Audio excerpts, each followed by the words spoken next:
నమస్కారం. నా పేరు శ్రీరామ్ శర్మ.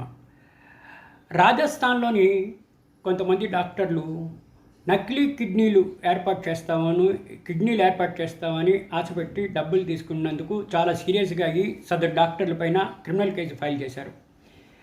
అయితే ఈ డాక్టర్ ఊరుకోకుండా రాజస్థాన్ హైకోర్టులో క్వాష్ పిటిషన్ ఫైల్ చేశాడు.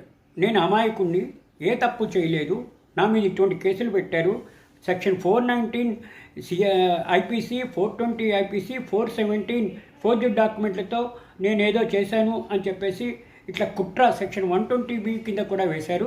నేను చాలా అమాయకుడిని, చాలా నిర్దోషిని, కాబట్టి నా మీద ఈ క్రిమినల్ కేసు ఎవరైతే పోలీసు వాళ్ళు ఫైల్ చేశారో అది క్వాష్ చేయండి అని చెప్పేసి రాజస్థాన్ హైకోర్టులో ఇట్లా క్వాష్ పిటిషన్ ఫైల్ చేస్తే ఈ రాజస్థాన్ హైకోర్టు సింగిల్ జడ్జి ఇరుపక్షాల వాదనలు విని, మీరు అమాయకత్వం మీ కేసులో తేల్చుకోండి, ట్రయల్ అవనియండి, విట్నెస్లు చేయనియండి, ఇప్పుడు ప్రీమెచ్యూర్ టాక్ ఇది మొత్తం పూర్తిగా ఇట్లా విచారణ కోర్టులో జరిపాక మీ నిర్దోషిత్వాన్ని ప్రూవ్ చేసుకోండి అని డిస్మిస్ చేయడం జరిగింది.